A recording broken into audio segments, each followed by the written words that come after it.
How I know, এটা depend করে cricket বোর্ডের উপর ডিপেন্ড করবে, সাকিবের উপর ডিপেন্ড করবে। সে যদি খেলতে চায়, তার যদি খেলার অবস্থান থাকে, দলে যদি তার জায়গা হয় এবং এবং এবং সিলেক্টর যদি তাকে বলে হ্যাঁ তুমি খেলবে, তাহলে হয়তো সে খেলতে পারে। সে কন্ডিশনগুলি ফুলফিল যদি করে সে খেলতে পারে হয়তো। রিফর্ম বিসিবির কথা বলছেন আপনিও তাদের সাথে কীভাবে দেখেন? না, আমি দেখেছি, ফেসবুকে দেখেছি, তাদের মতামতের কথা দেখেছি। তাদের অনেক গ্রিভেন্স আছে, তারা অনেকে সাফার করেছে অ্যাকচুয়ালি, টু বি অনেস্ট। বিকেএসপির অনেক ডিসিশনের কারণে তারা নিজেরাও সাফার করেছে, ফ্রাস্ট্রেটেড হয়েছে, ডিপ্রেশনে ভুগে গেছে, যেটা হওয়া একেবারেই উচিত হয়নি। সো সে কারণেই তাদের এই কথাটা বলা এবং এর সাথে দ্বিমত করার আসলে অবকাশ নেই। কারণ যদি একই মানুষ যদি একই কাজ করে, রেজাল্ট কিন্তু একই হবে। সো আমার মনে হয় পরিবর্তনটা খুব জরুরি। কাউকে আমি ছোট করছি না, বড় করছি না, কাউকে আমি দোষারোপ করছি না। আমার মনে হয় পরিবর্তনটা দরকার। তাতে যেটা হবে যে নতুন কোনো অ্যাক্ট আমরা দেখতে পাবো, নতুনভাবে ক্রিকেটকে এগিয়ে নিয়ে যাওয়ার একটা প্রক্রিয়া হয়তো আমরা দেখতে পাবো তার মধ্যে দিয়ে। স্যার, ভাইটাল কোয়েশ্চেন হচ্ছে, এটা কি হবে আপনার মনে হয়?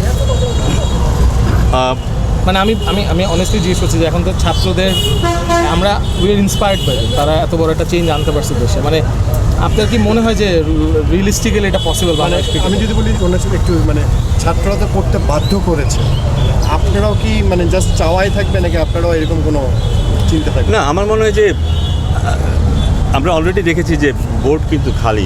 যারা বোর্ডের দায়িত্বে আছেন তারা কিন্তু সেই অর্থে এখন অনেক কার্যক্রম চলছে। আমাদের পাকিস্তানে দল যাচ্ছে, অস্ট্রেলিয়াতে দল আছে, সামনে বিশ্বকাপ, কিন্তু তাদের কিন্তু আমরা সেভাবে দেখছি না।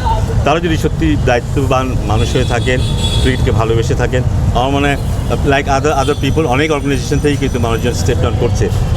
তারা স্টেপ ডাউন করতে পারেন, তারা যদি মনে করেন, কারণ একটা নিয়মের মধ্যে দিয়ে আমাদেরকে যেতে হবে। যদি সেটা হয় সেটা হতে পারে। বাট আমি এইসব ব্যাপারে আলাপ করতে চাই না খুব বেশি একটা। যারা দায়িত্বে আছেন আমি বলবো যে উপদেষ্টা, আমাদের যুব এবং ক্রীড়ার উপদেষ্টা আছেন, তারা নিশ্চয়ই কিছু চিন্তাভাবনা করছেন। অলরেডি উপদেষ্টা কিন্তু বলেছেন যে তারা সিস্টেমটাকে ঠিক করতে চান। একই মানুষ রেখে যদি সিস্টেমটা ঠিক করা যায়, there is nothing wrong with that. System ঠিক হলেই ক্রিকেট ভালো থাকবে, সেটা আমি হোক বা আপনি হন বা এখন যারা আছে, ইট ডাজন্ট ম্যাটার।